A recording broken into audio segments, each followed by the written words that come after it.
So let's start. Thank you for joining. Welcome and good morning again. I'm Laurène Lebelt. I work for C-KIC and for the Climate Farm Demo project. And today we are having a knowledge exchange webinar organized by both the Climate Farm Demo and the Climate Smart Advisors project around the topic of the introduction to rewarding mechanisms and to the EU carbon removal certification framework. This is a 2-hour webinar, and we will start with a quick exercise to get to know who is in the room with us this morning. So if we go to the next slide, please.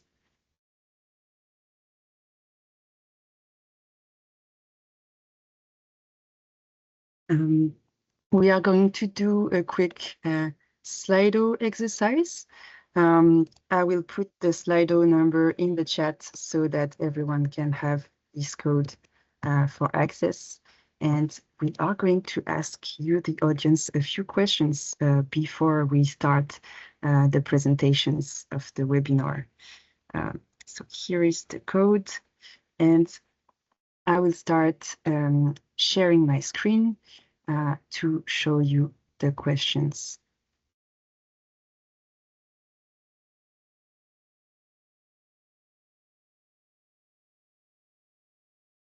So the first question to understand who you are, who is in the room today. Are you part of the Climate Farm Demo or of the Climate Smart Advisor project, or are you joining this webinar from somewhere else? Today, this is a webinar that is open to project consortia, but also to the wider public. So we are very happy if there is a diverse audience with us. You can see already results shifting.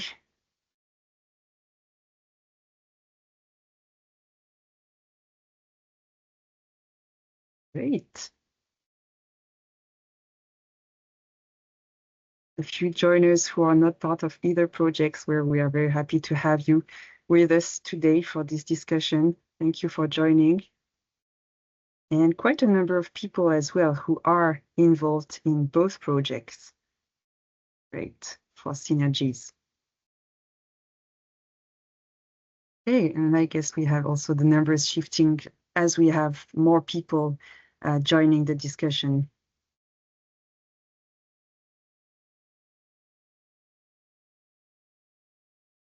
Great. We are going to move on to the second question, which is about your main role. Are you a farmer? Are you a farm advisor? Are you a policymaker or part of a government? Are you doing research? Are you part of the agri-food industry? We are also interested in hearing from you about that to understand what is the group diversity and how we can orient the discussion.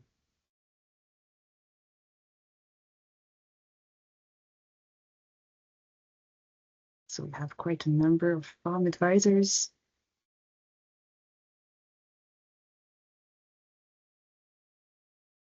Research. And other. Well, it will be interesting to hear who is in that other category, maybe in the discussions later. All right, thanks a lot for answering these quick questions, for doing this first exercise. I will stop sharing now and we'll give back the hand to Stelios, and we will start the introduction of the webinar with a quick first point on housekeeping rules for the session. Stelios, over to you for the slides.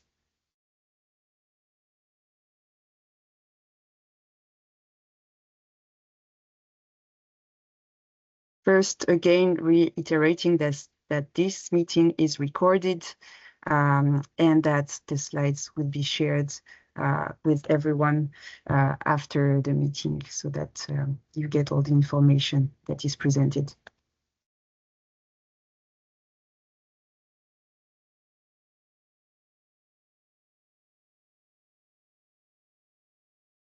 Stelios, are you managing to share the screen?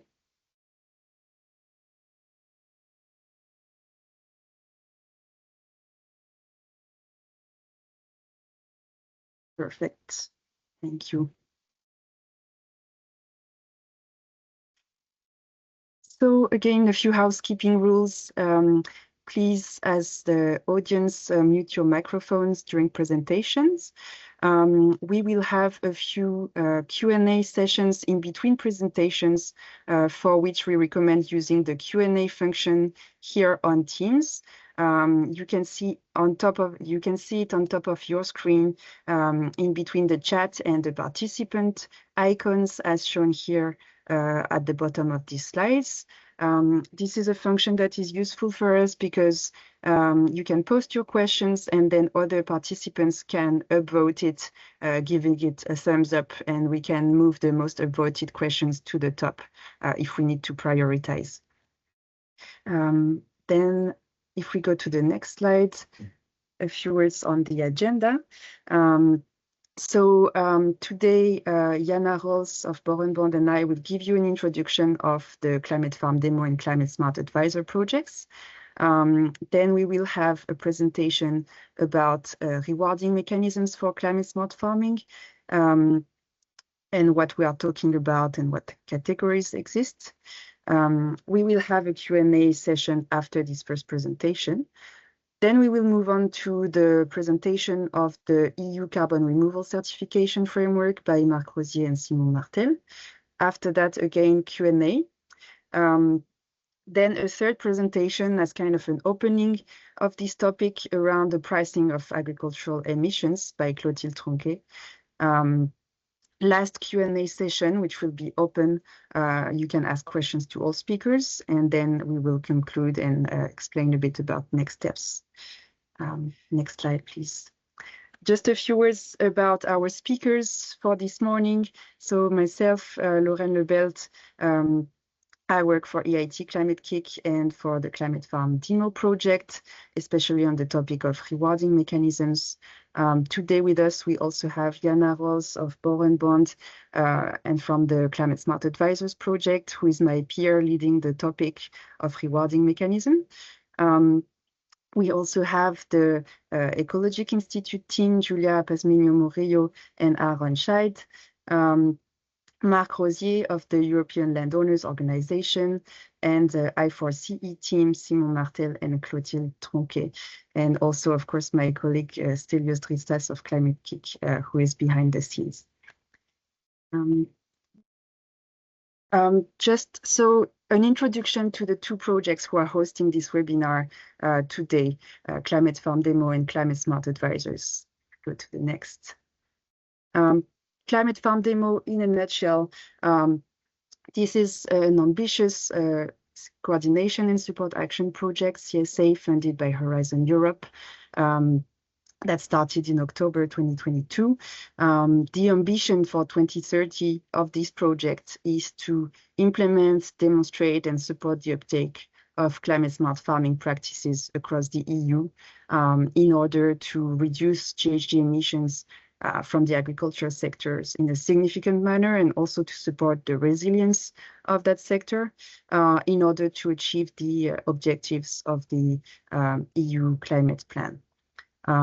This is a project in which we have 27 countries involved, 1,500 pilot demonstration farms, and at the heart of the project is really the idea of demonstrating new practices or climate action plans on farms and engaging as many actors as possible in peer-to-peer learning.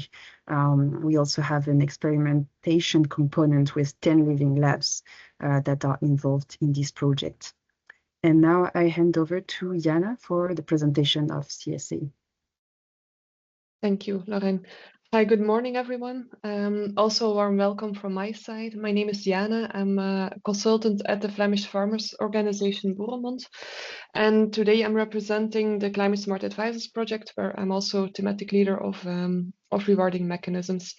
I'm very happy to see so many participants today. This means that this topic raises a lot of questions and interest, so that's very relevant, I hope, today. And a very short introduction on the project. It's a sister project of the Climate Farm Demo project and focusing, of course, on the same challenges as Climate Farm Demo, but with a different target group. So we focus on the farm advisors. We are active in 27 countries and have 75 partners on board. There's a lot of work we will be doing in this project, but I will keep it to a short introduction. This project will mobilize the European Agriculture Advisory Community, and it needs to lead to an acceleration of the adoption of climate smart farming practices. And it will also boost the role of agricultural advisory services by strengthening their capacity in providing targeted advice, by also implementing the approaches and sharing the solutions developed in the Climate Farm Demo project on a wider scale. So therefore, we also started 6 months later than the Climate Farm Demo project. There will be a lot of knowledge exchange, of which today webinar is part. We will organize a lot of community of practices that will result in bringing together 140 climate smart coaches and 360 climate smart advisors. So they will connect on a national level, but also on an international level. We will have some live and online training. We will share testimonials. We will organize public events and workshops and many more activities, which you can see on the slide. We can maybe go to the next slide, Stelios. So to summarize, to give an overview, Climate Smart Advisors will implement approaches and solutions developed in Climate Farm Demo. And together we will form one climate smart farming network, of course.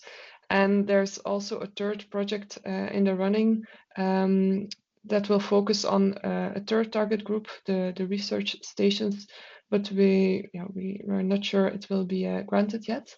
But we hope together that we can create many more connections on both national level, but also at European level. And Laurène, I will give the word back to you. Thank you. So across these 2 and maybe 3 projects, we have 12 thematic areas that are common across and that are here to organize the knowledge exchange activities across Europe and across different types of stakeholders. So today we are focusing on the last one that you see on the slide here, which is rewarding mechanisms. And without further ado, on that, I will give the floor to the first presenters, Julia and Aaron, to present a state-of-the-art and introduction to the concepts of rewarding mechanisms. Hello, everyone. Thanks, Laurène. My name is Julia Pazmiño, working at Ecologic Institute, focusing on the research of the categorization of the rewarding mechanisms that we are discussing here today in Climate Farm Demo. Can we go to the next slide, please? So just to have in mind, what are we defining by rewarding mechanisms in Climate Farm Demo? They are incentives for farmers in return for implementing a specific action that is going to deliver a desired outcome, meaning in this case, reducing or avoid emissions, remove carbon from the atmosphere, or adapt to climate change. Then these objectives that, next slide, please. Yeah. The objectives that we are having with the categorization of the rewarding mechanisms is to have an overview, a general overview of the available rewarding mechanisms that are present for the farmers. And in this case, we will be able to develop tools that can help farm advisors and farmers to navigate the wide scope of rewarding mechanisms present at European level. And then we also had the question, why to categorize this? And it's mostly because we want to identify successful examples that can be used and provide recommendations for the future. Next slide, please. Then, in order to do this categorization, we have followed a methodology, which is identifying the available rewarding mechanisms, categorizing them, and describing them. The identification was done through a survey done to the Climate Farm, the demo national coordinators, and literature review. This help us to gather enough information to have a general understanding of what is being discussed in the European agricultural level. And then we did 3 main categories that encompass the different rewarding mechanisms that we want to talk, with 10 subcategories. And we want to link each of these subcategories with a successful example. It's important to keep in mind that this categorization was done keeping as a target audience national coordinators, farm advisors, and policymakers. And the outcome of this categorization, it's an ongoing process that is going to be different fact sheets describing what are the rewarding mechanisms. Can we go to the next slide, please? So this is the first overview of the categories that we have done for the rewarding mechanisms. All in all, we have 3 main categories, which are the monetary category, supportive category, and the regulatory category. By the monetary category, we refer to the rewarding mechanisms that are incentivizing the implementation of climate farm smart practices that are using the monetary approach, meaning economic exchange. In this category, we can have different subcategories, in this case 6, which are, for example, the subsidies, grants, financial instruments, carbon markets, labels, and producer price premiums. As you can see here, they are all focused to generate an economic income for the farmers. But this income is to be understood as a help, not as the main source of income for a farmer. This is an ongoing process, so we are considering to change a little bit this categorization here and maybe adding a couple of subcategories that might be helpful to understand what we want to describe here. Nevertheless, here is the first glimpse of the examples that we have, and we will further develop the information of these examples in the fact sheets.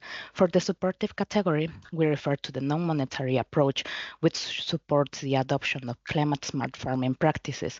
In this case, these are voluntary approaches such as advisory services or upskilling, social rewards, and research and development. And for instance, this exchange that we are doing right now, this knowledge exchange session, could be also considered part of the advisory services or social rewards to develop further acknowledgement of the rewarding mechanisms that are available for the farmers.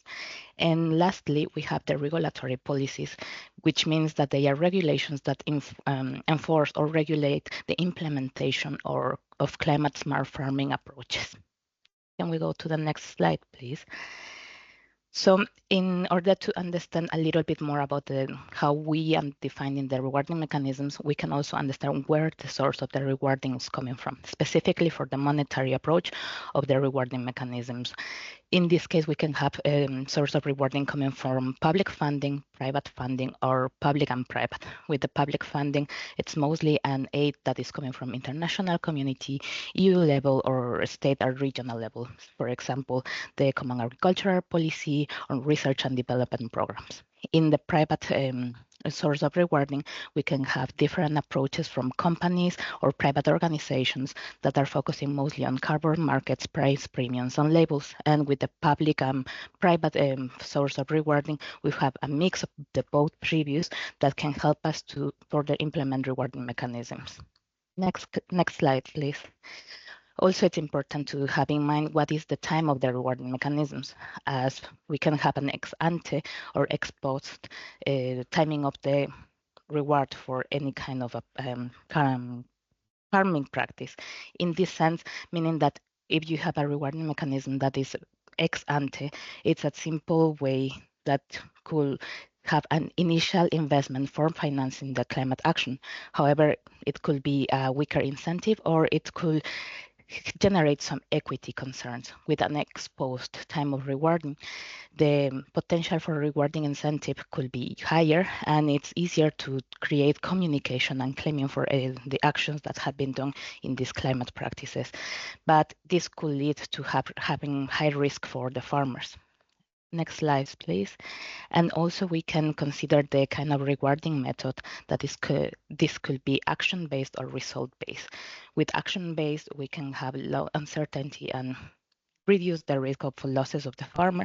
However, this cannot be a direct link. This cannot generate a direct link between the reward and the outcome, meaning that the emission reductions might not be considered completely after the MRB part of the project, and the result base can be highly credible and its potential for reducing more negative emissions in the atmosphere. However, it's more costly for the farmer, and there are some MRB challenges. Then, as mentioned before, we have different fact sheets that are an ongoing process, and these fact sheets are going to encompass some of the things that I have mentioned before. For instance, the source of reward and the time of reward, but also we will describe in each of them, each of the rewarding mechanisms, linking it with a specific example, and also explaining what is the type of climate action that this rewarding mechanism is supporting, who is it appropriated for, and what type of on-farm actions should be delivered. Next slide, please. And as conclusions, I want to mention that this categorization wants to communicate the available rewarding mechanisms that are at European level, as we want to explain that there are diverse forms of rewarding types, but they are limited in the sense that they are context dependent for each of the countries and areas in European level. Also to mention that most of these rewarding mechanisms, they are encompassing a specific approach to sustainability, meaning economically, ecologically, or social. It is a little bit hard to find rewarding mechanisms that encompass these three aspects completely. Also, it is important to mention that most of the rewarding mechanisms are focusing mostly on large farm structures. However, there are regional rewarding mechanisms that are supporting small-scale farmers, but they are still with a limited scope. And we also need to mention that there are insufficient supportive measures that can engage farmers to be part of the transition, meaning both on land, on farm, and on the policy level. And lastly, there are limited interactions between funding instruments due to the double counting and additionality concerns. So thank you very much for your attention, and if you have any questions, please let me know. Thank you, Julia, for the presentation. Now we have 10 minutes for Q&A. I'm going to have a look if there are already questions in the chat or in the Q&A part. No, not yet. We have 10 minutes for any questions to Julia on this definition, different categories of rewarding mechanisms. If there is anything that was unclear, if you would like to know more about certain type of mechanism or how they work, now is the time to ask. And you can also raise your hand if you want to ask directly by opening your microphone. Yes, Clotilde? Yes, I have a question. I was wondering, is the project and the study related to the soil value ones that went out a few weeks back? Sorry for not knowing, although I'm in the project and so, but so the soil value project published a paper on business models regarding rewarding mechanisms. So is there an overlap in the studies, or are they complementary? Is there some kind of coordination or follow-up that is happening later, just to know? Currently, we are not working together per se, but there is the chance to develop collaboration with the studies that have been done in soil values, as they are also focusing on a categorization for rewarding mechanisms. And we do find it important to have this collaboration between different projects. And maybe Mark can complement on this. I see you raise your hand, and then I'll give the floor to the other person. Thank you, Laurène. By coincidence, I'm co-coordinator of soil values. So we indeed, we are developing a supply and demand model for ecosystem services. And of course, the rewarding mechanism is one of the ways to compensate the farmers for their effort to deliver ecosystem services. So indeed, we should discuss which between the two projects. But okay, we know already each other in person, so that will facilitate the discussion. Thank you. Thank you, Mark. And Laure? Yeah, hi, Laurène. Sorry, maybe I missed it, but in the fact sheets and the work that you will do, will you also make some, maybe claims or discuss how effective the different approaches are? Because I can imagine that there is a difference in effectiveness between different, or maybe how combinations of different rewarding mechanisms have a better success rate for convincing farmers to adopt climate smart practices?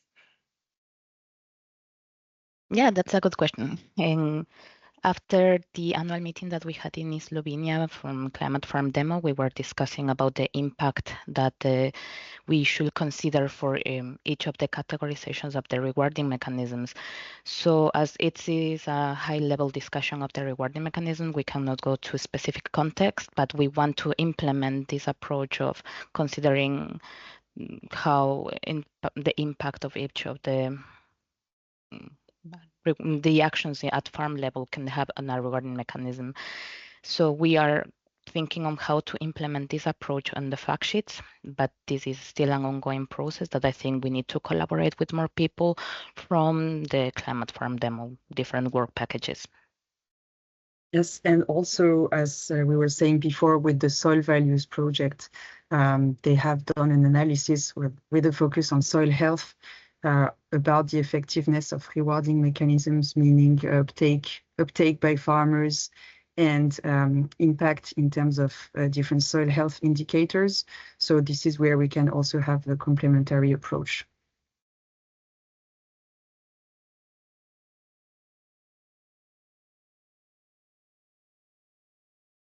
Are there any other questions?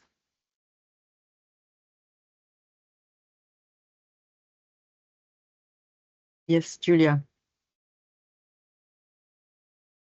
Hello, thank you for this nice presentation.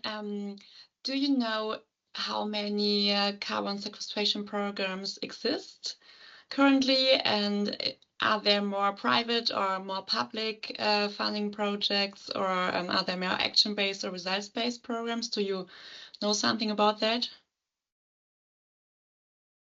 Thanks, Julia, for your questions. So it is not easy to know the amount of carbon sequestration projects that are happening.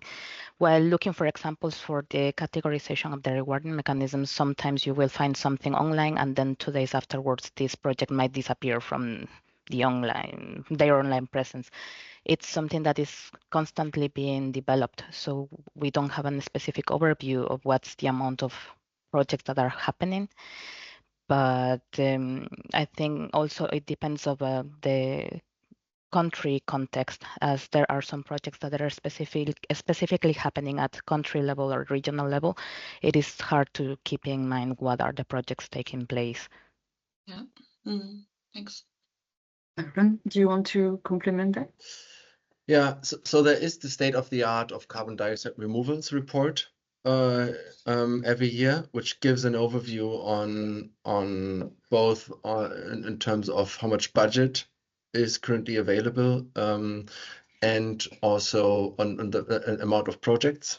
And what we see is that, and this is only looking at the voluntary carbon market. So this would also be my best guess, that most of these projects that do reward the sequestration of carbon from the atmosphere into soils is on the voluntary carbon market. There is public funding, but this is very difficult to to identify, for example, the Common Agriculture Policy being the main funding, public funding tool, where it's difficult to identify which of these interventions in the Common Agriculture Policy actually do fund carbon dioxide removals. But what we also see from the voluntary carbon market, that this is still very limited. So this is also something where, yeah, the projections are that this is being taken up more in the upcoming years. But yeah, really, currently we see that at the very low level. Yeah, thank you. Thank you, Aaron. And I can add to that as well. I posted a link in the chat that there are projects that have been working on platforms or maps to list currently active carbon farming schemes in Europe and in the world. One of those projects is the Impact for Soil platform, which is related to the ORCASA project, building on the results from a previous Horizon project called Road for Schemes. So in this database that I have posted, there are some examples of carbon certification systems, but it's also work in progress and also evolving quite rapidly. Okay, thanks.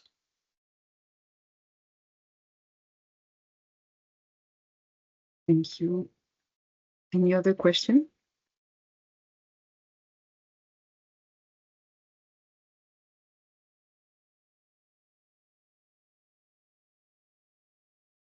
There is no question right now.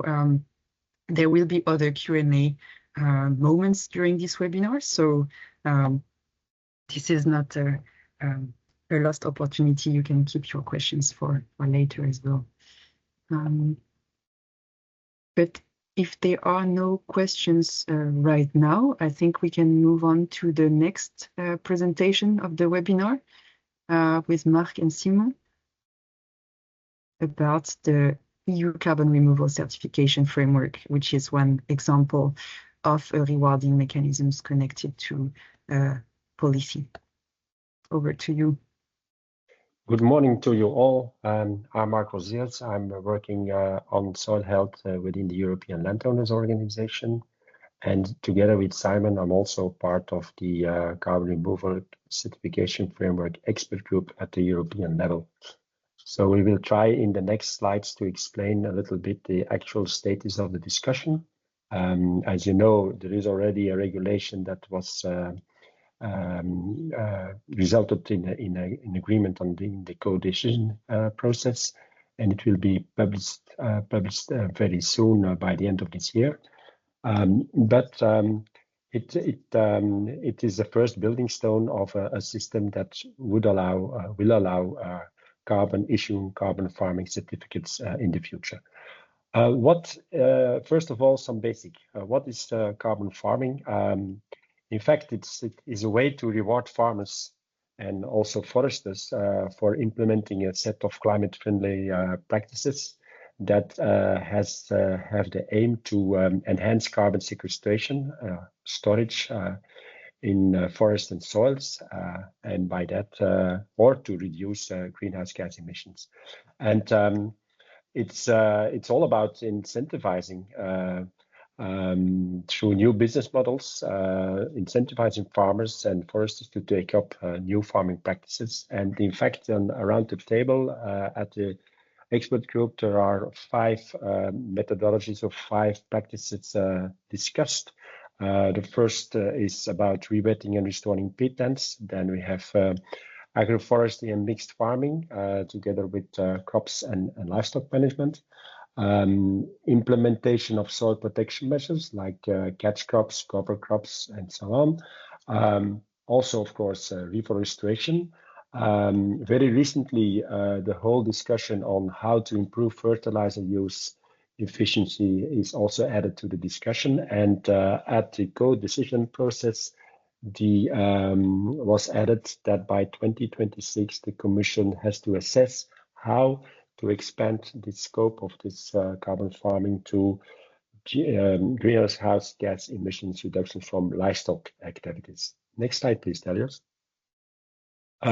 Why is this so important for the European Union? Yeah, it's of course linked to the ambition of the European Union to reduce by 2050 the greenhouse gas emissions. But there are also other elements, of course, which are of importance, more specifically to our sector, the agroforestry and land use sector, because several studies showed that quite a lot of European soils are degraded. We as sector, agroforestry and land use, we have to reach a little bit earlier the climate neutrality by 2035, because after 2035 you have to generate what they call negative emissions, so to support other sectors to get quite climate neutral. And then we are still, although not a major source, we are an important source of greenhouse gas emissions. So we need to maintain and expand our natural carbon sinks and to increase storage in biomass. Next slide, please, Delios. What is the ambition of the carbon removal certification framework? It's quite clear. The European Commission wants to set a new standard throughout the world, which is robust, transparent, to certify carbon removals activities. So that means there's a lot of time invested and still going on in quantifying, certifying, and verifying carbon removal activities, because we want to be sure that what is stated, what is offered to potential buyers, it's really something that exists. So this environmental integrity and transparency is very important. It has all to do with additionality, double counting, and all those type of things. Quite important to underline. And this, of course, when you have this strong framework, it will facilitate market development for carbon removals, a voluntary system or a compulsory system later on. Who knows? It can be worked hand in hand. And within the discussion is also quite a lot of room for innovation, for introducing new carbon removal technologies. And with all these elements, with all this ambition, the European Union Commission tries to reach the EU climate goals and the Green Deal. And like I said, they really have the ambition to set a global example for carbon removal standards. Next slide, please.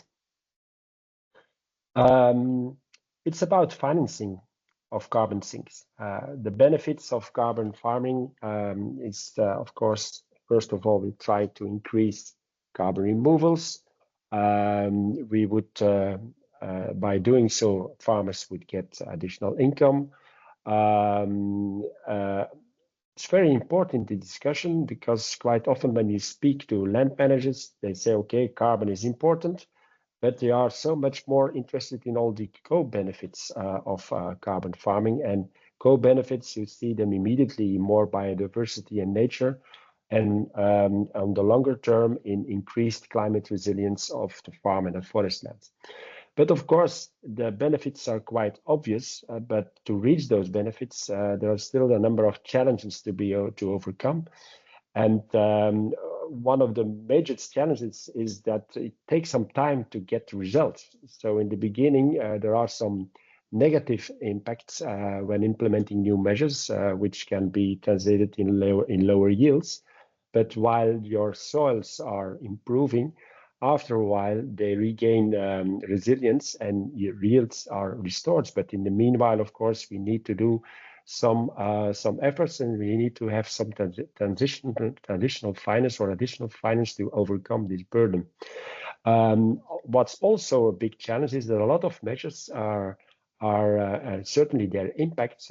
It's referring to the question of Laure later on. It's not really empirical stated. Certainly, when you combine different measures in different keep the slide there.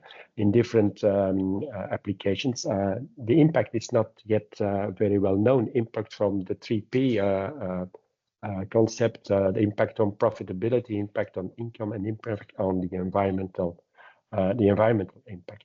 So to do all this, we need finance. It can be public finance, it can be finance offered through the food and biomass value chain, or it can be carbon credits outside the value chain. Next slide, please. The main pillar of the certification framework is the following. We speak about 3 activities and 4 types of certified units. The 3 activities, the blue one is the permanent carbon removals. Those are industrial carbon removals. The second one is carbon storage in products. You can, for instance, wooden houses, the wood, there you storage the carbon in the product. And the third one is carbon farming. In carbon farming, they split it up in 2 different units. You got the carbon farming sequestration, that is the storage of carbon in the soil to improve and to increase your carbon sinks. But also you can have a separate unit which is concerned with soil emission reduction. You see also that they introduced the notion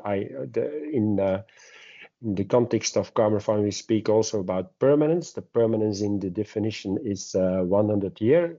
Everybody knows that in carbon farming and carbon storage in product, it's 100 years.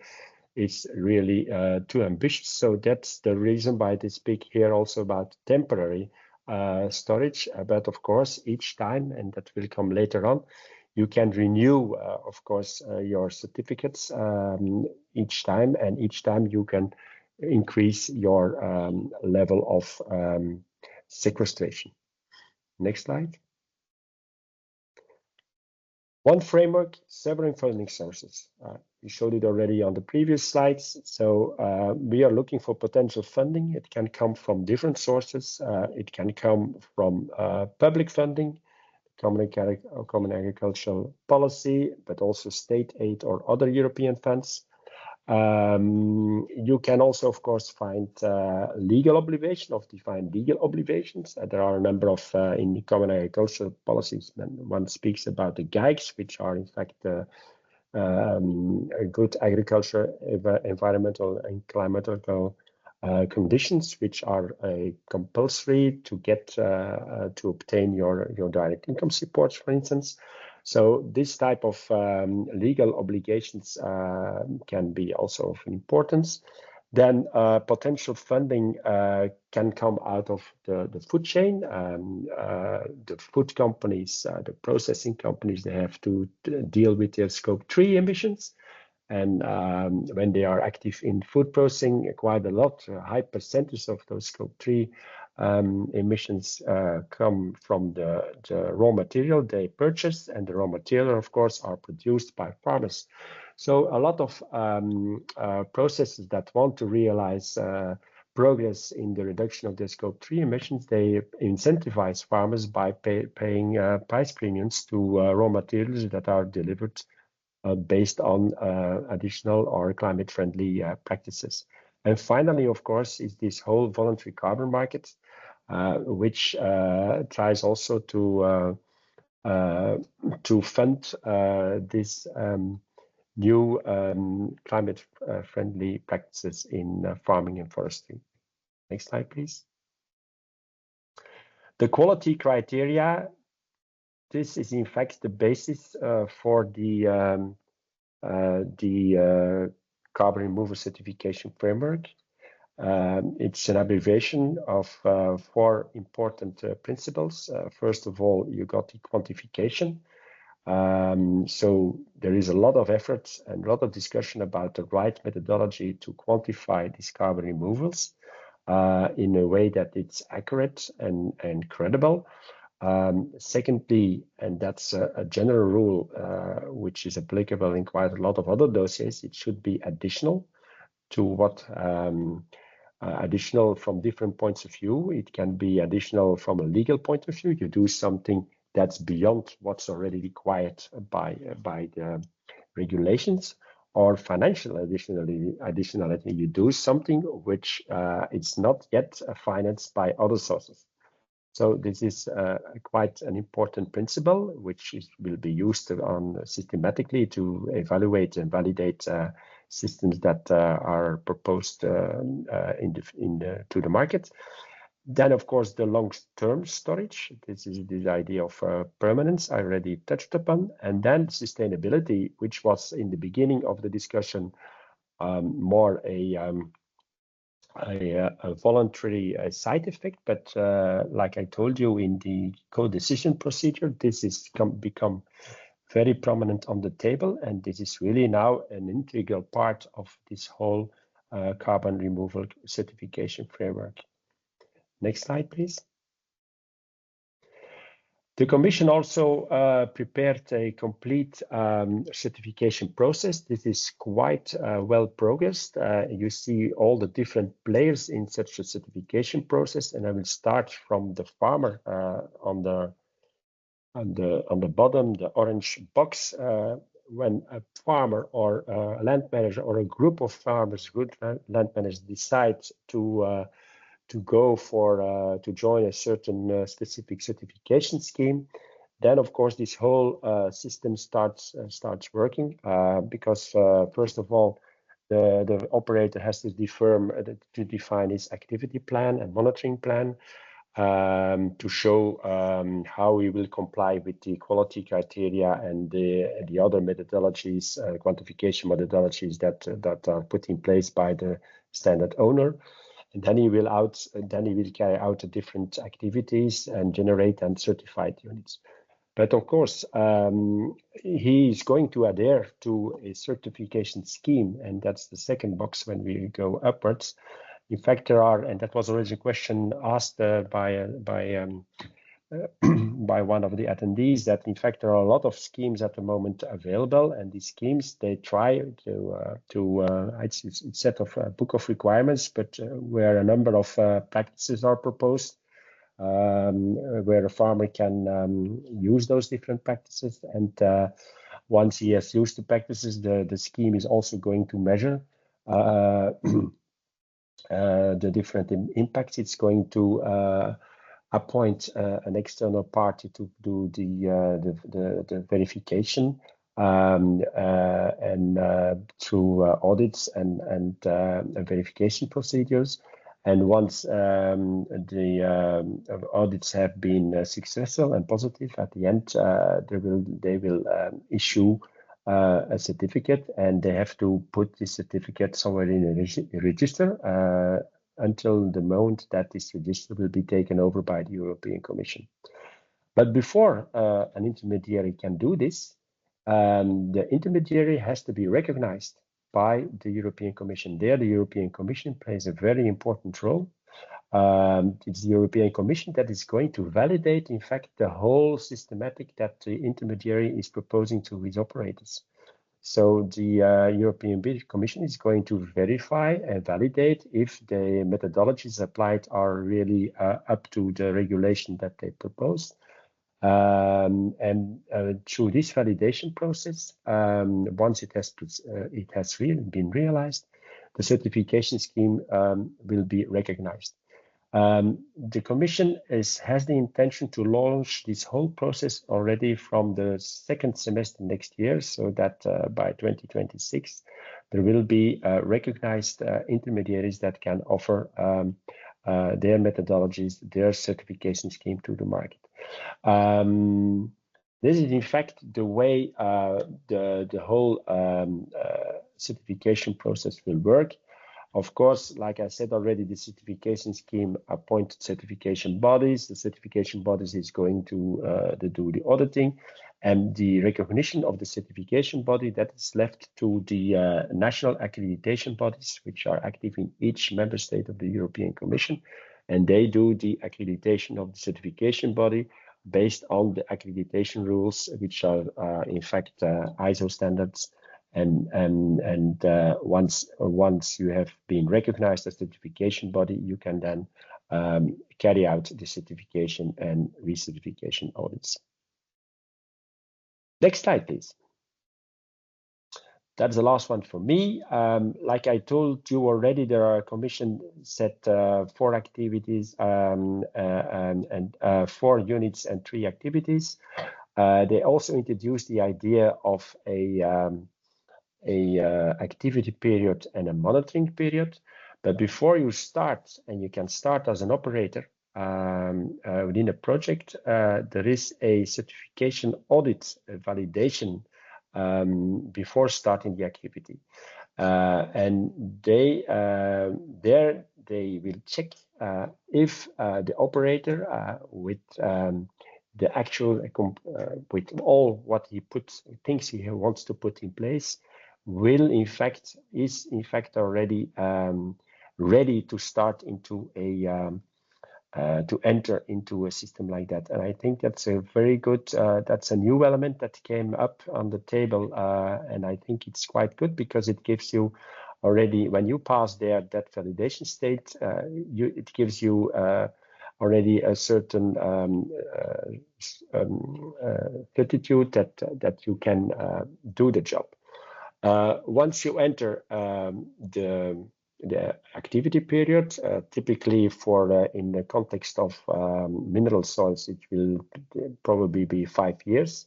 There you are going to to implement your different practices, and then by the end of the implementation, you get your the different the certified units will be issued. But it's also very important to know that this 5-year activity period, there will be also a monitoring period. It starts at the same time, and you will be permanently monitored on the results that you are obtaining, and not only for the 5 periods, but normally what we hear around the table is that it will be at least 10 years. So that means that after your activity period, one is considered that you maintain, in fact, the number of your activities in order to maintain the results or the impact that you have realized. So this whole system of certification and regular recertification is something that it will become a rolling program, and it can be renewed all the time, but which will in fact imply that at the end, and that's the reason why we are doing it, at the end there is a long-lasting result of the measures taken to secure and to increase the carbon sinks. With that, I leave now the floor to Simon. Thank you, Mark. And good morning, everyone. I'm Simon Martel from I4CE, the Institute for Climate Economics, also part of the Climate Farm Demo project. I'm going to sum up the main features of the CRCF and to give you some information about the next steps for the implementation of the CRCF. So the main features, one of the main characteristics is that the CRCF is going to remain voluntary. That means that other existing standards can coexist with the CRCF. Then an important feature is that the baseline, the way we calculate the baseline are going to be standardized, or most of them are going to be standardized in the CRCF, which is not the common practice in the current carbon standards. So that's one of the differences with the other carbon standards. Then there is one important characteristic, Mark already explained it, that the certified units are going to be all verified, and the consequence is that there is no ex-ante credits under the CRCF. And to give you a very concrete example, with agroforestry, when you for the trees that you are going to plant, the certificates are going to be issued when the trees are grown, so maybe decades after the plantation and not at the moment of the plantation.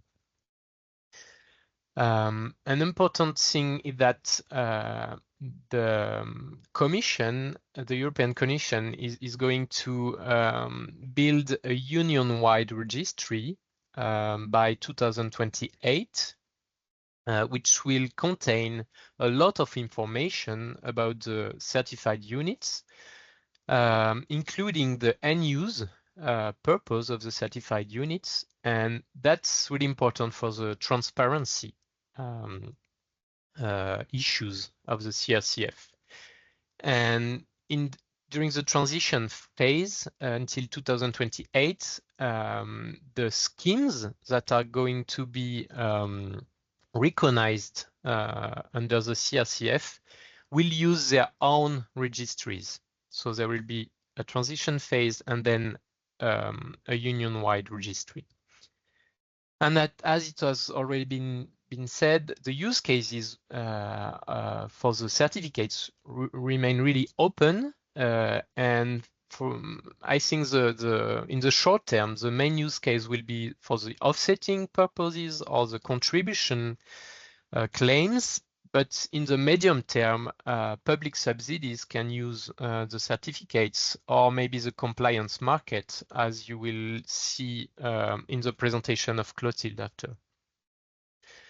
And the next slide, please. The previous one, please, Stelios. What are the? Okay, no.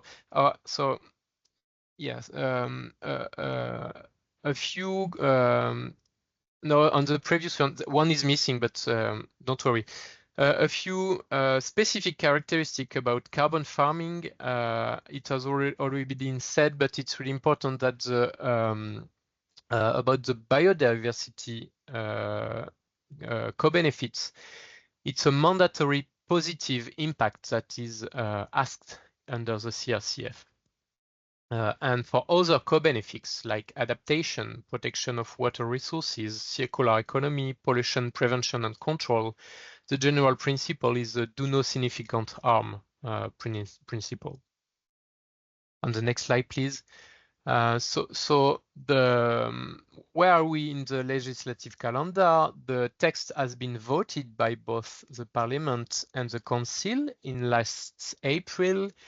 And the publication in the official journal will come in this year in December, probably in December.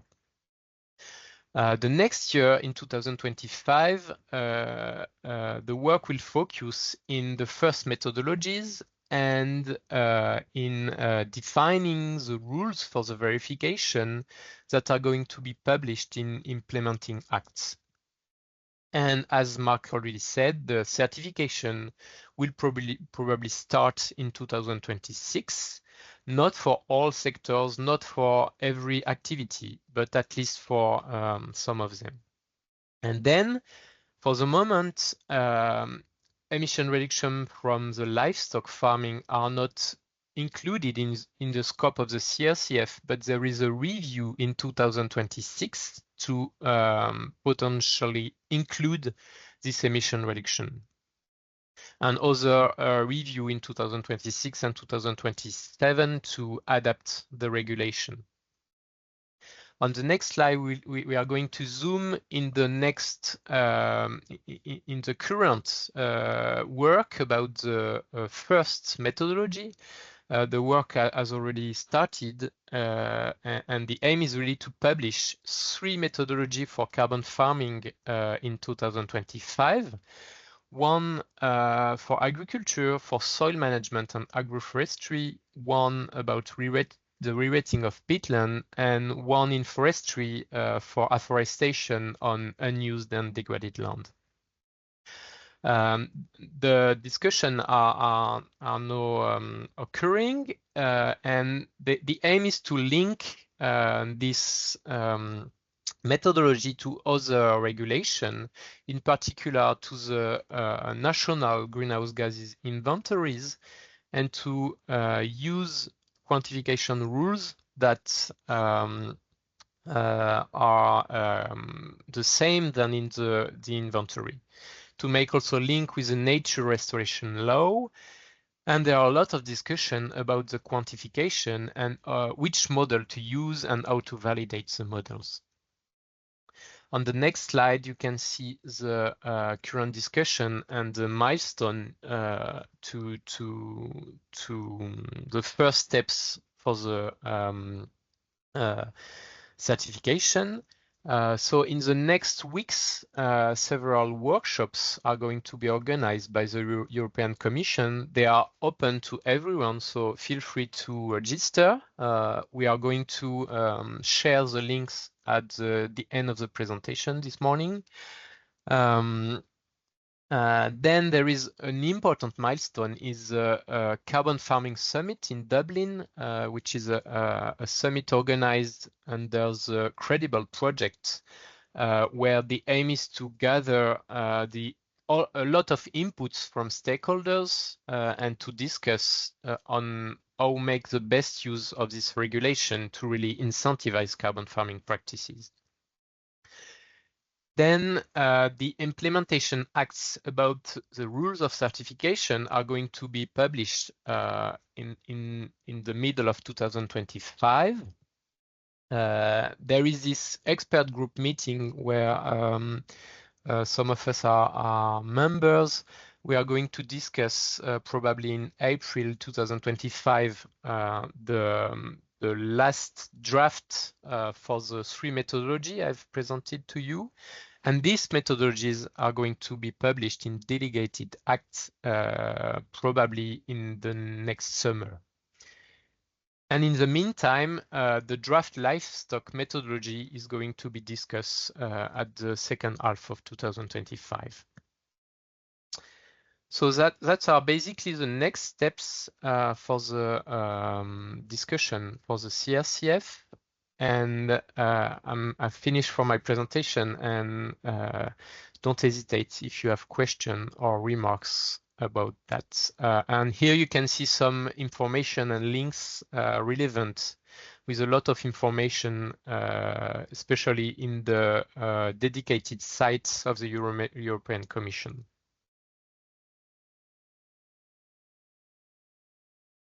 Thanks a lot, Simon and Marc, for these presentations. Very detailed, and I think we learned a lot on the process and on the timelines.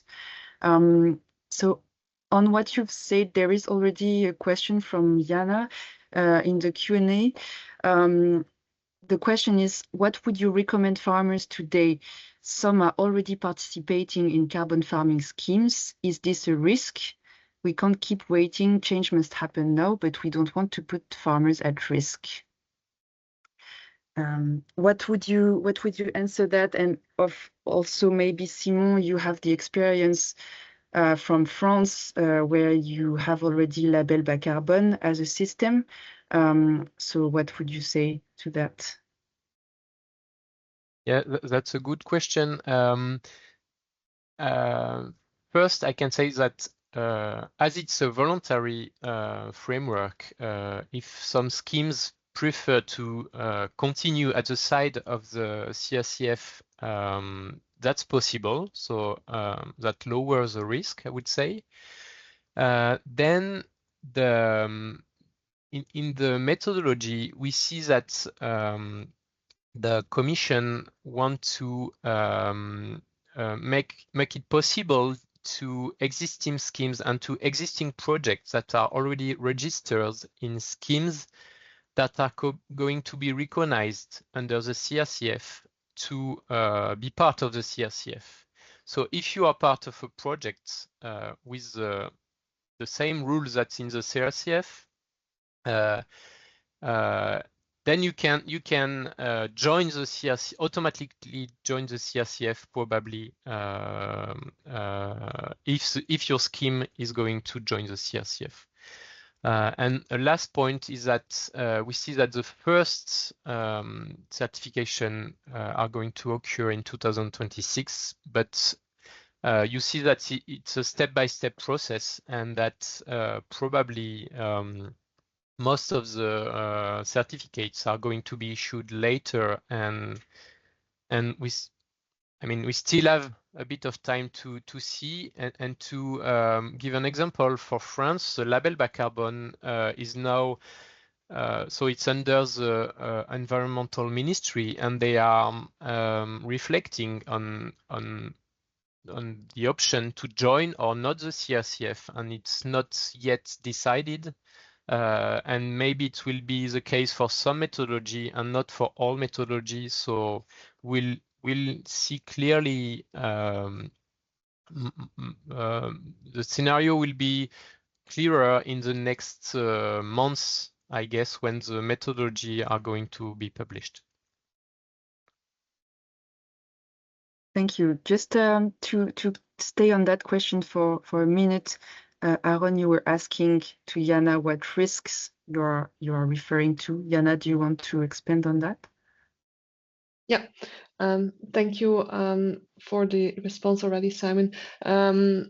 This is also how we look at it today, and we keep trying to convince farmers to start with it and to not wait. But farmers are sometimes reluctant because of their own climate goals, so they might be afraid that to risk to lose the carbon storage or when they will need it maybe in the future. So there will be a need to link with the LULUCF, I think also, but that's also on part of the current discussion.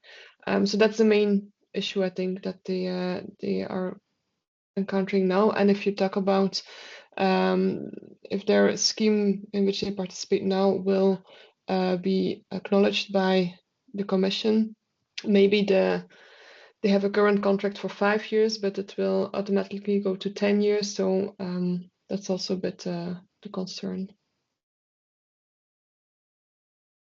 Thank you. Any responses to what Jana said?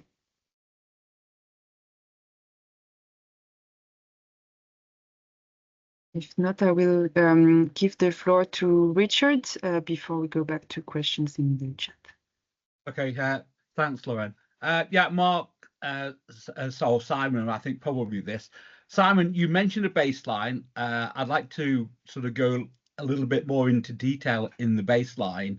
And my question, I think it's following on from Jana on the, is there a danger with this that we penalise farmers that are already at the better end of their climate farming policies and therefore have less progress to make, and that these and therefore is there a danger for farms taking action now for their own businesses before they can actually enter the voluntary carbon markets later on, where they maybe would make more money doing it that way?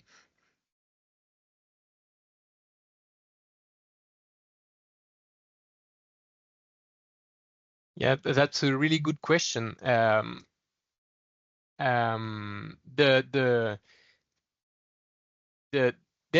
text, it's written that the first mover have to be recognized and have to be rewarded. But then that's also a trade-off with if the use case of the certificates is the voluntary carbon market or the compliance market, then there is a need of a strong additionality where farmers who have already implemented activity without any carbon schemes cannot be part of the certification. So the discussion have to be made to clearly set thresholds and to find a way to between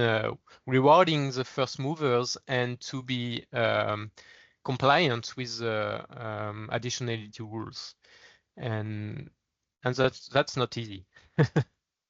And Simon, maybe can you say a bit more on what it means to have standardized baselines concretely? Does that mean that we are picking a figure in terms of soil carbon storage capacity for a particular region or landscape? Yeah, and pedoclimatic condition, and so there is current work from the GRC to gather figures for every region, every condition, and to set automatic values.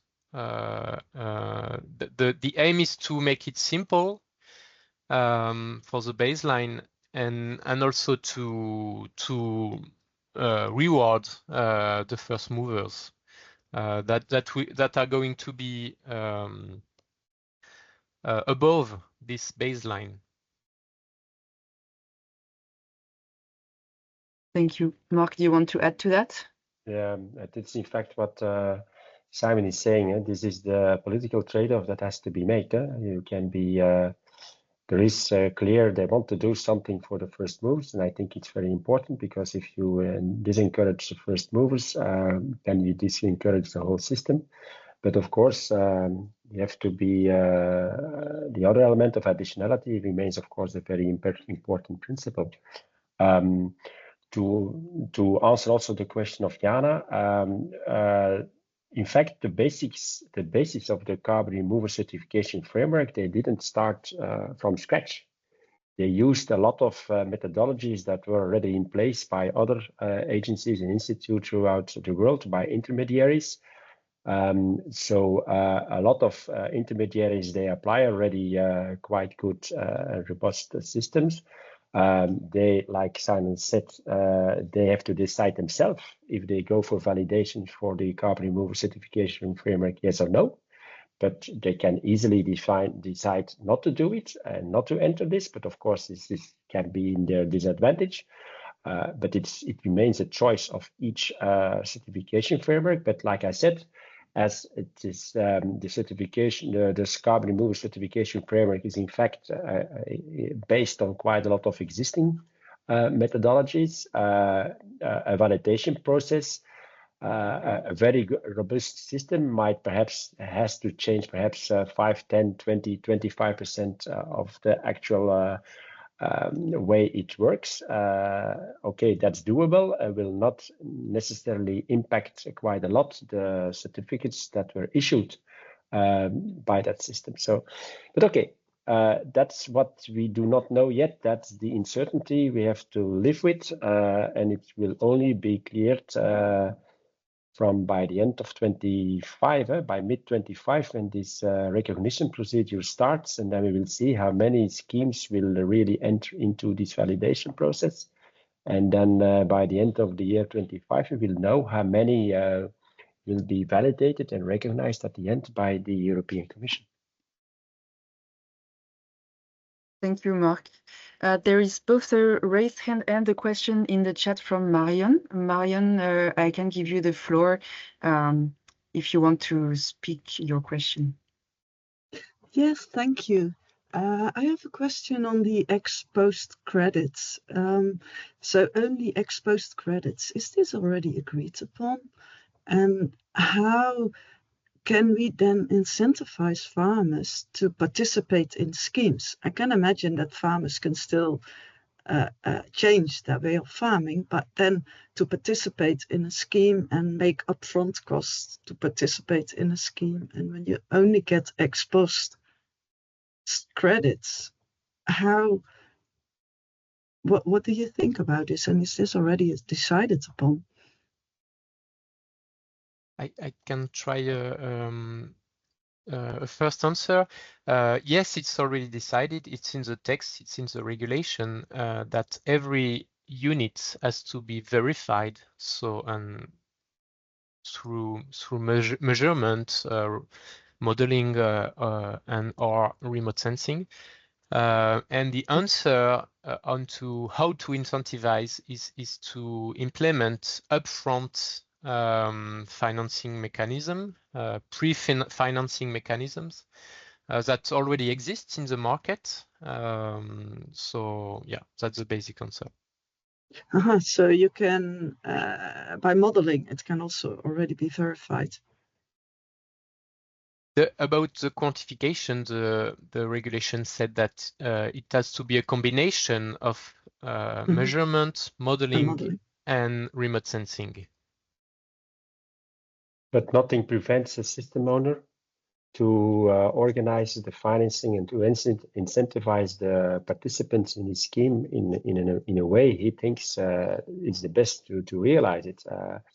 You can do, like Simon said, you can do already pre-financing based on just by applying a number of measures, and then it can be complemented or subtracted later on based on results.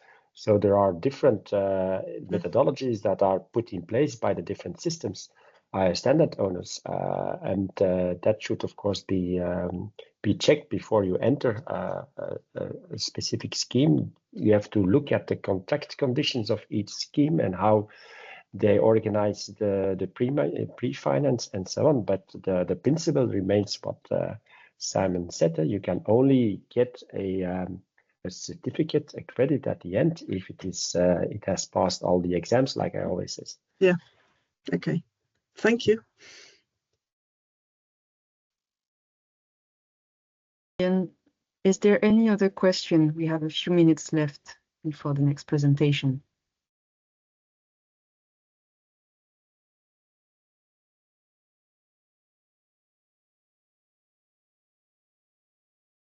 Yes, Marco.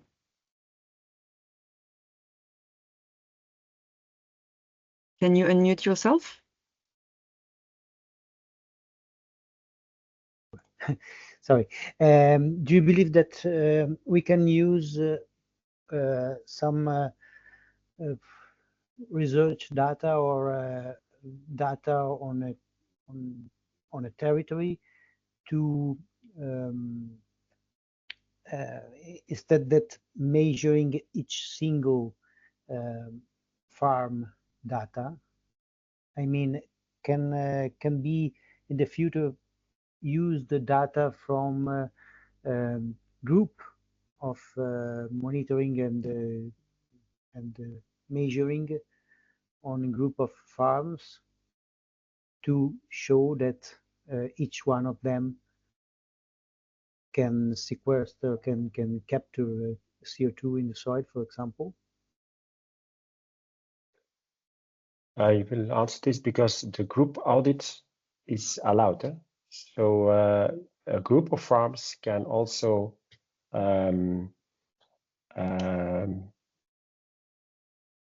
enter a scheme as a group. And then, of course, the sampling and the quantification happens then on the basis of the level of the group. It's a known approach because it exists also in the quality management approaches. For instance, in Global Gap, you can also have a group certificate. So the methodology exists. Of course, the methodologies have to be adapted then on the group, also on quantification. You have to organize the quantification on a larger area. But okay, normally it could be possible, and it's from a liability perspective sometimes also quite an interesting approach, because when you do it on a larger scale within a group, you can more easily pool certain risks than when you do it on an individual farm. So the principle of group audit is on the discussion is in fact an accepted principle. And maybe to add on about the data, the aim here is to make the best use of the available data. So in the draft methodology, we see that there is a target to use, for example, the CAP data, like in the LPIS system, to lower the administrative burden and to use what is already reported by the farmers. Thank you, Simon and Mark. One last question from Julia in the Q&A. Is the CRCF a way to address concerns about double accounting via the CAP and via the voluntary market? Which of you would like to take that one? It's a very good question. It's not, in my opinion, what I hear today, it's not really cleared out. It's clear that you can't do double counting. That's a general principle. But perhaps Simon can say something more. But to what I hear today around the table, for me, it's not clear how they are going to do this.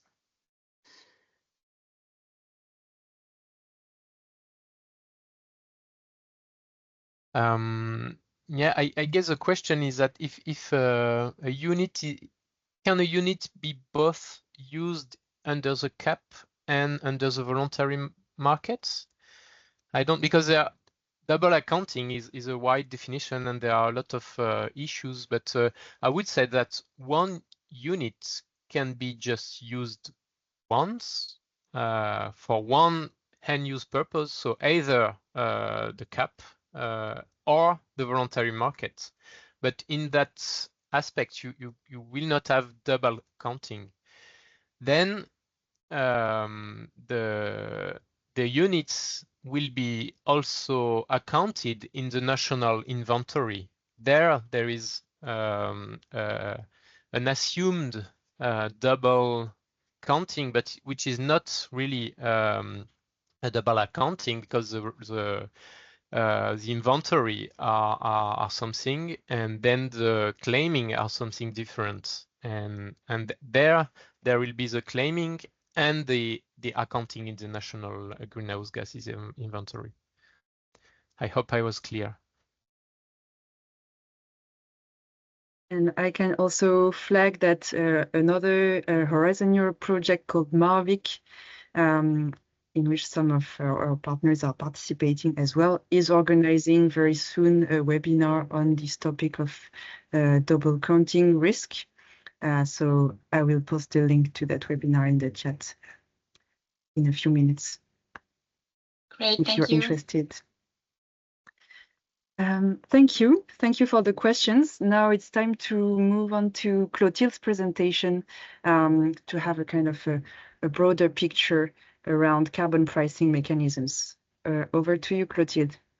Thank you, Laurène. All right.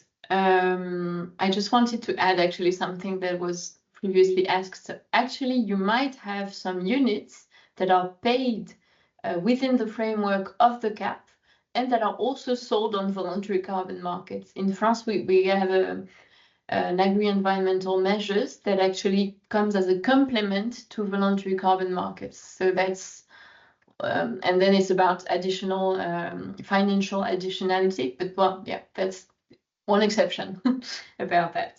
Okay, great. So can you go to the next slide? Thank you.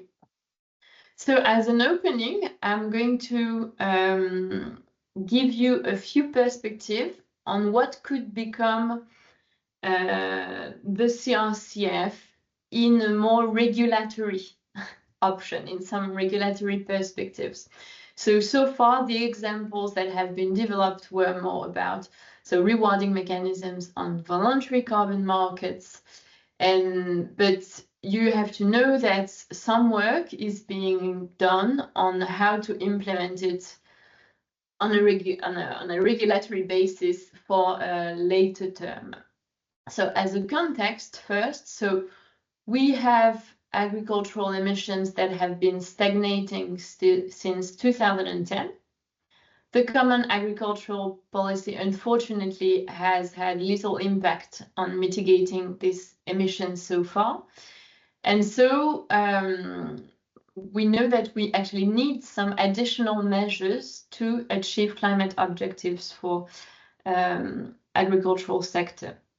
And so in 2021, the European Court of Auditors stated this and said, well, we should investigate a way to implement a polluter-pays principle on agricultural emissions.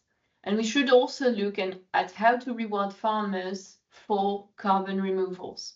And so as an answer to this report by the European Court of Auditors, in 2023, there was a publication by Trinomics, the Institute for European Environmental Policy, IEEP, Ecologic Institute, who is around the table today, and Carbon Counts.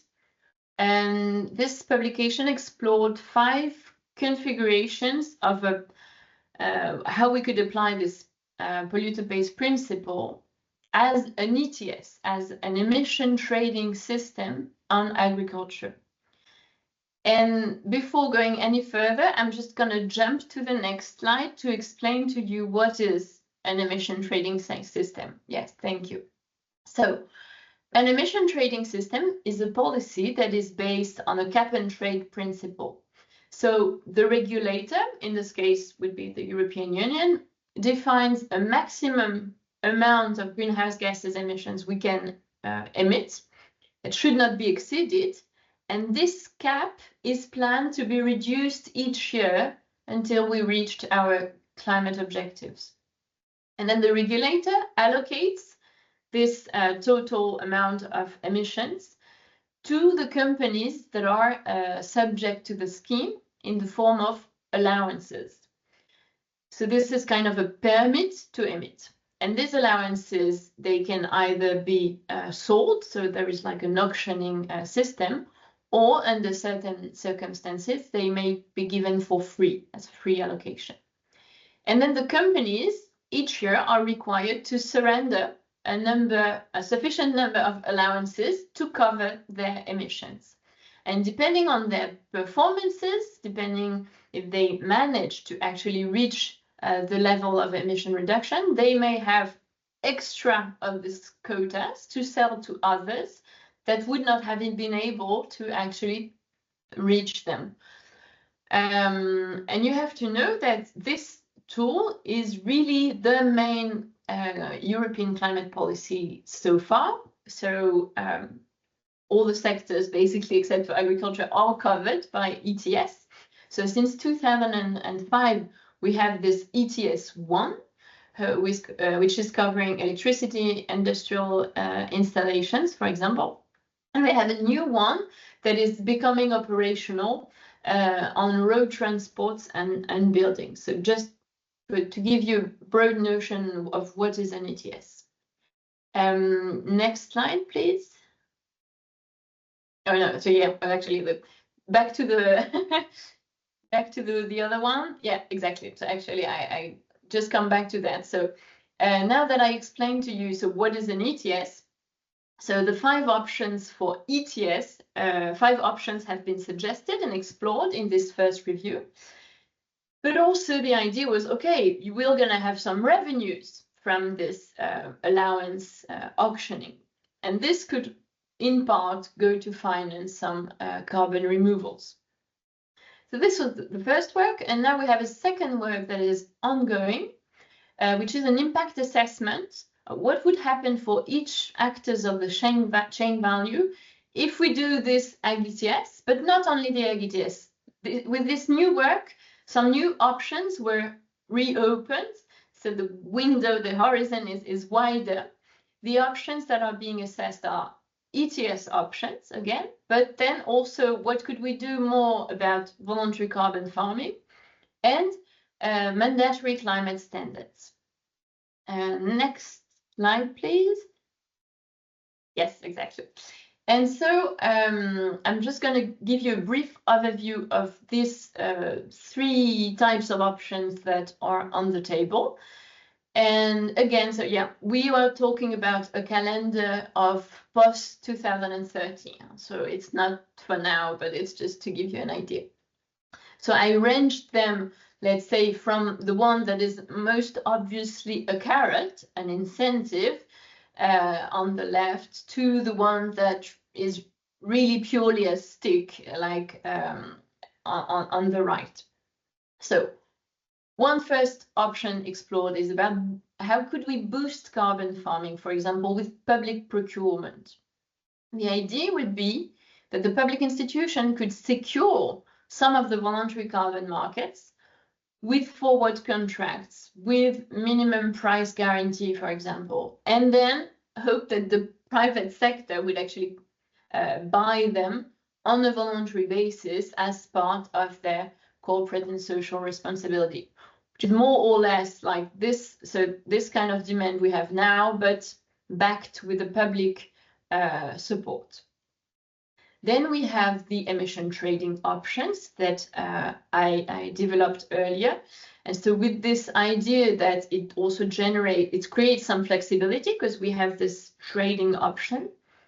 And that it also raised revenue that could be redistributed to finance the transition and also maybe to finance removals.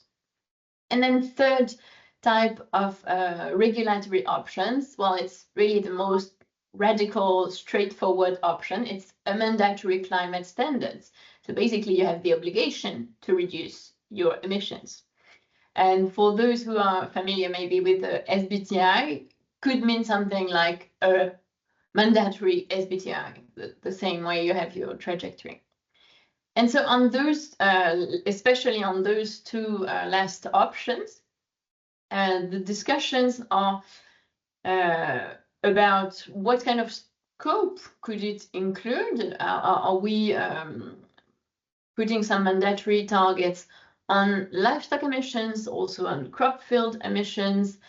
And then who's going to be in charge of this whole reporting obligation that would arise? Should it be upstream fertilizers manufacturer, animal feed manufacturer? Should it be on farm, the farmers themselves? Or should it be more downstream, like the processors or the retailers?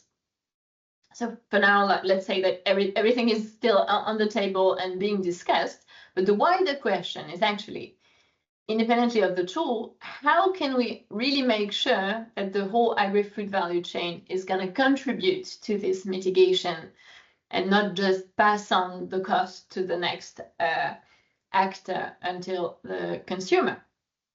Next slide, please.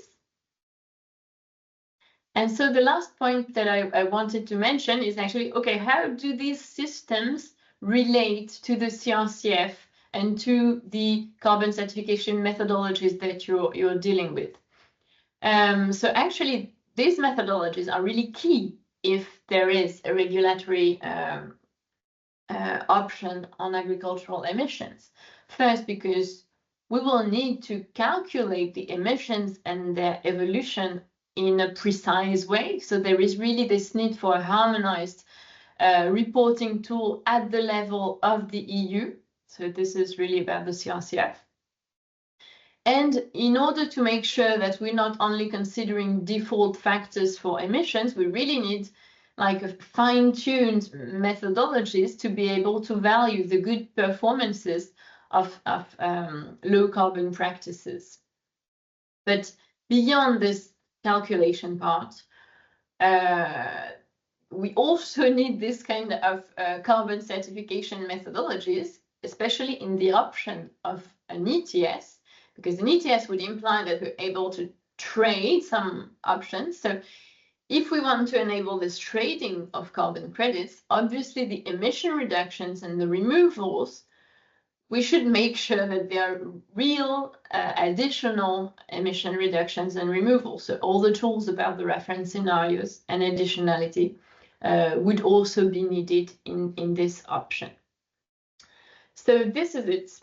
If you have any questions, hope I didn't scare anyone. Thank you, Clotilde. This is a complex system, but we see with many implications, but it's good to share information about it now so that everyone is aware of it and can already start asking the right questions. We have now some time for Q&A. Again, the floor is yours. You can use either the Q&A function or raise your hand if you want to ask a question, either to Clotilde, but also to other previous presenters and our experts who are here today.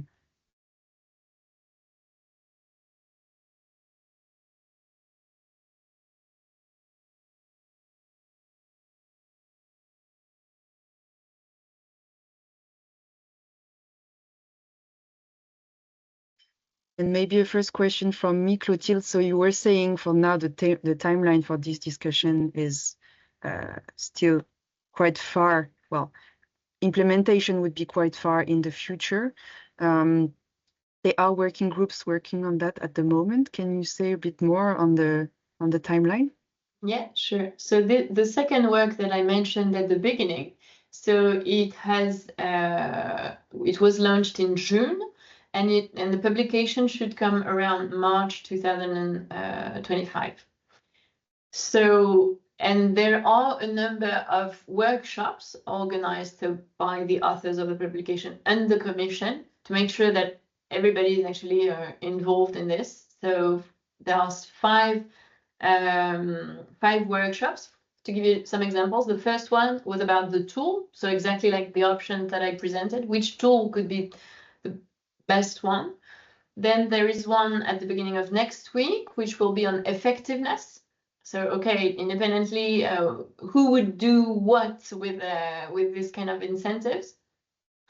Don't really remember what are the next one, but just to tell you that, yeah, there are some workshops involving that, and the authors of the publication are really actually looking for to have some contributions on like what would be the right actor to consider. Are there some national dynamics that are not well known and that could influence the way some of the regulatory options could work? So if you have anything in mind to share, really feel free either to reach for them directly, or if you want to get in contact with me, and I just can help you to get this transferred to the right person. It's completely possible. Thank you, Clotilde. I take the opportunity to also bring here a question that came up in previous discussions in the CFD project for all our speakers today. This question was about the risk for farmers in systems like the CRCF or the ETS. Could you say a few words on right now what could happen, let's say, if a farmer engages in a certification process, but there is an issue on the farm and in the end he or she does not deliver on the carbon sequestration he or she had promised? About the CRC, I'm not sure. I will leave maybe Marc and Simon to correct me if I say something wrong. I think that the liability mechanisms is relying on the project holder. So, but there will also be some mechanism that is really something really common in any I mean, it really depends on the risk. I mean, if it's a natural one, you can probably rely on some buffer pools that will be implemented. So each of the project will put in common a certain amount of their credits not to be touched in case something happens, like any natural extreme events.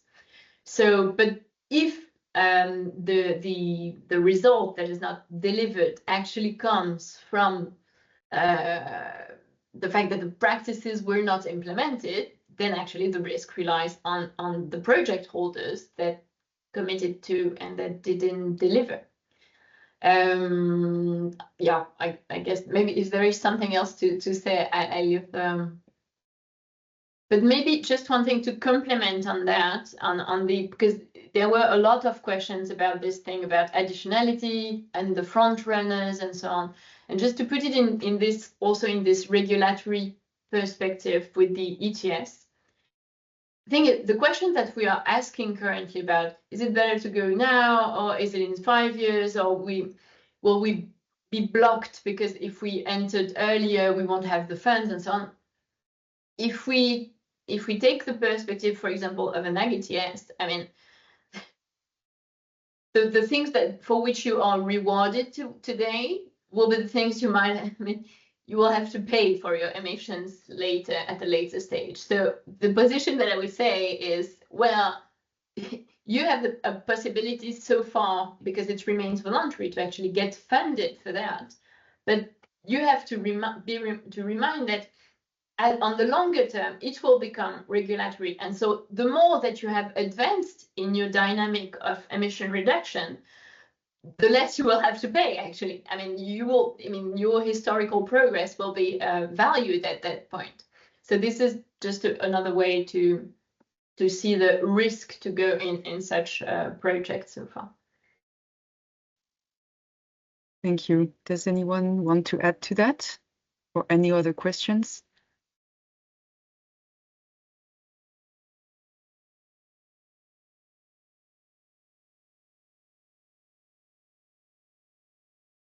Was everything super clear? Oh yes, question from Mariana. Over to you. Yes, hello. Thanks, Katil. That was one of the clearest explanations of all of these things I've seen. So thanks a lot. I actually have 3 questions. The first one is, do you expect that, or is the Commission thinking about any particular sectors as being the most interesting ones for including in these tools or including in the ETS? I imagine that something like rewetting peatlands is maybe more straightforward than including carbon removals in mineral soils or something. So I'd be curious to hear your insights on that. The second question is, have any other countries already experimented with including the agriculture sector into their ETS, and what has been the experiences maybe abroad? And then the third one is, given the political climate, and especially what we're seeing abroad, do you expect that something like these mandatory tools would be politically actually feasible in the coming years? Thanks a lot for your reflections. Thank you. These are really good questions. So about the sectors. So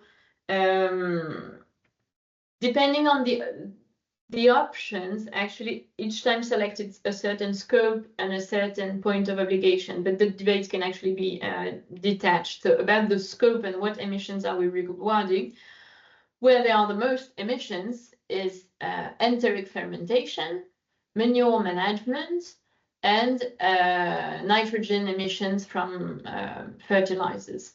So these would be really the 3 biggest, we shouldn't miss one.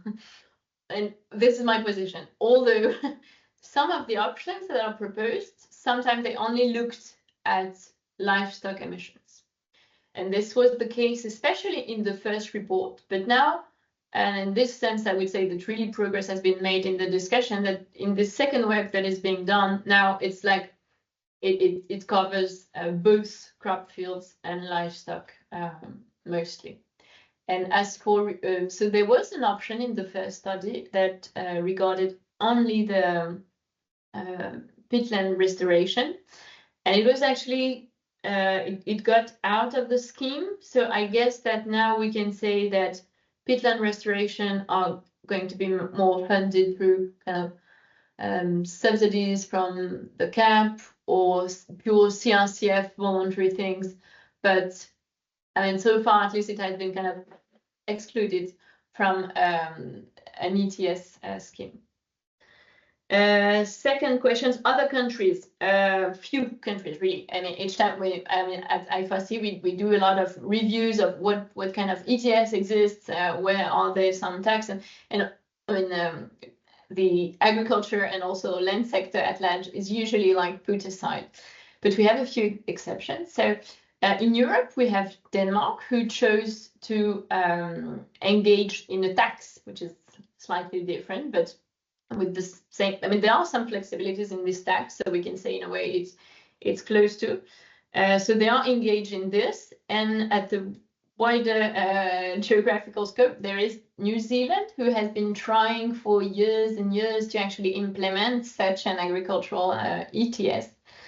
And I don't have the latest notice, but I mean, it has been, again, postponed. Which leads us to the last point about the climate, the context. And indeed, it's a highly sensitive subject. And I guess this is, I mean, the strategic dialogue, so what they have published in September was that should be, I mean, there should be further studies and impact assessment, which is actually being done. So, but they haven't really taken part for it.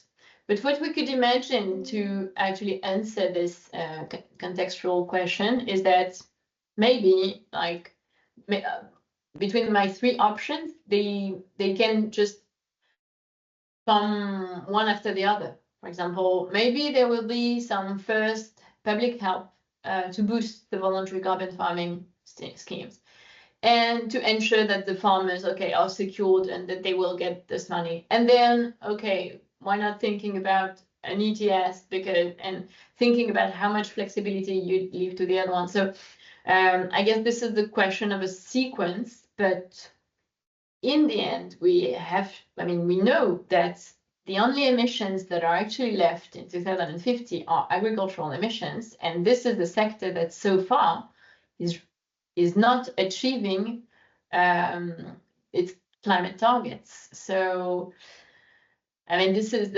just not me. This is the European Environmental Agency, the European Court of Auditors, the impact assessment for the climate objectives in 2040 that says it. So, in the end, the thing is also that if we activated all the levers from all the other sectors, this is basically one of the last emitting sectors. So, yeah, but I completely agree. This is a highly sensitive thing, and it's probably not the moment that it's gonna emerge so much. This was really to give you an opening and a broader view for longer term. Thanks a lot. Super helpful. Thank you, Clotilde, and thank you, Mariana, for the question. Let's try to stay optimistic. Thanks a lot for the discussion. I think looking at time, we can now move on to the conclusion. Just letting you know that if you have more questions after that, please feel free to email me or the speakers or your contacts in either projects, and we'll do our best to bring you some answers. So now a few concluding words, and I think the first slide will be for Jana. Yes, thank you. Maybe before we dive into some relevant events and upcoming webinars, just to end also today, I think it was a very interesting webinar. I hope you learned some new information and you now have a better understanding of some relevant and frequently used terms in regard to the voluntary carbon market. But also you should now have a better overview about CRCF and discussions that are still open. So it's not the end, and we hope by March 2025 we will have some more clarity on the final aspects of the baseline and the quality criteria, how we will all implement this in a good methodology. Just for your information, if you have not yet subscribed to the newsletter, there is a frequent update from the carbon removal and certification framework, and you can just stay in touch by subscribing to the newsletter. They also share upcoming events. For example, I think last week we had a newsletter which was highlighting upcoming online workshops that are mentioned in this slide also.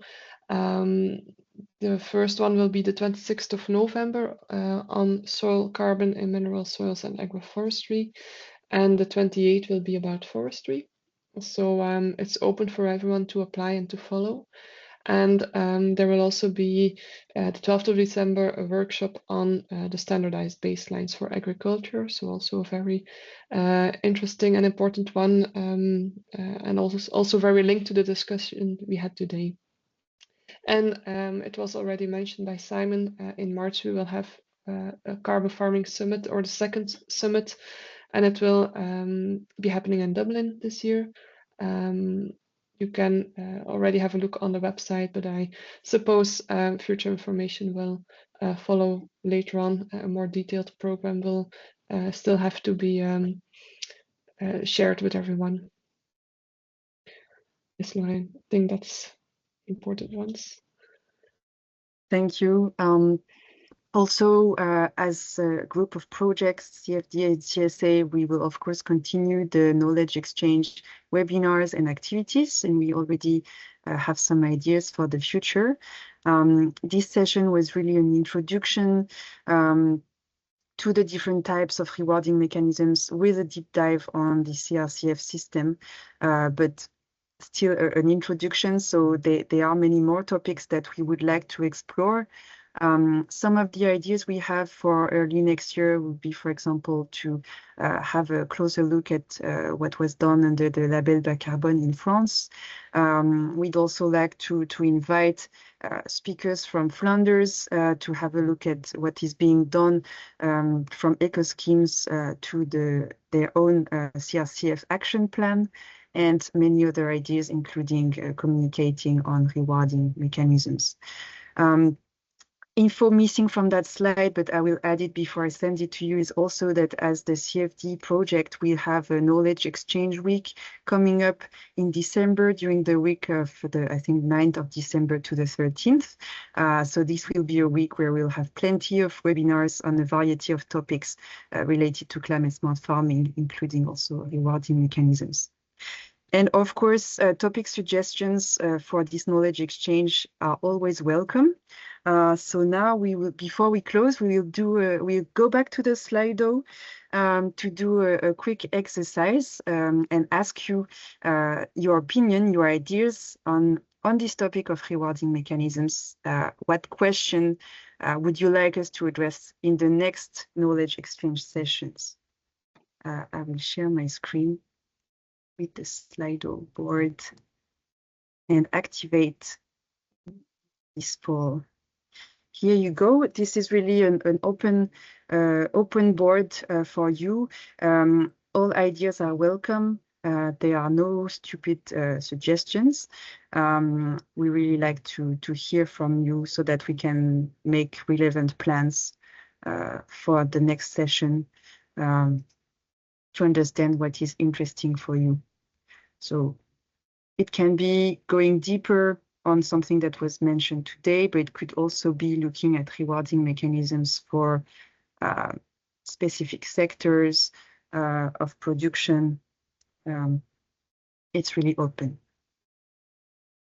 It means for reflection. Maybe in the meantime, when people are thinking of suggestions, there's a question: where and when can we find the recording and other materials of this meeting? So I think we will discuss that with Jana afterwards to make sure that we really store those both on the project, on the two projects platforms, and that we also send it to everyone who expressed interest in this webinar today. So we'll send a link to the recording and the presentation to people who registered, and we'll also figure out the best solution for a bit more long-term storage, let's say.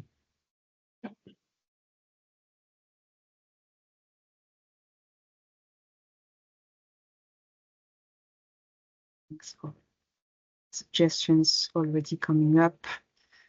Keep us updated on CRCF and IDTS. Yes, we will. That's coming up. Wow, thank you. I saw there was a question on how to approach farmers, how to make this information concrete for them and help them prepare. This is really something we think is super important. So in parallel to this knowledge exchange, we'll also be working on some tools to support this reflection in the field. Suggestions on examples of schemes with a focus on adaptation. Yes, adaptation is always a bit trickier than mitigation when it comes to rewarding, because there is no such easy indicator, let's say, as there is when it comes to greenhouse gases emissions. But there are some mechanisms such as insurance that exist, so we can talk about that. Different tools to count carbon sequestration. Yes, there is already some work that has been done in our two projects on that, so we can connect to share more.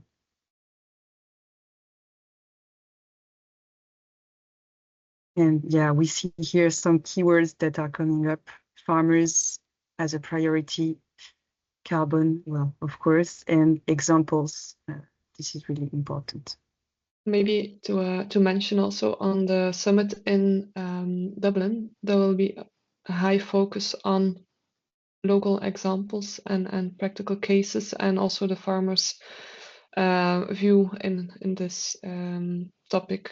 So a lot of things that are mentioned here will be the main subject also of the summit in Dublin. This very relevant information will be shared also there, and we can share it, of course, with you if you are not able to participate. We'll make sure to find a way to compile everything, and we'll have in both projects we have a way to share webinars and presentations on the different thematic areas. Thank you for the information, Jana. I will stop sharing, but the poll will remain active for a bit of time, and we'll probably also create a survey for those who couldn't attend today. But now, yes, coming back together to say really a big thank you to the speakers, but also to all of you who attended today and for the questions you asked. I think really good discussion. So we hope you learned something today. We hope you can bring something back to your network and maybe to the farmers you're working with. If there are no other last words, I think we can close here. Thank you all, and wishing you a very good day.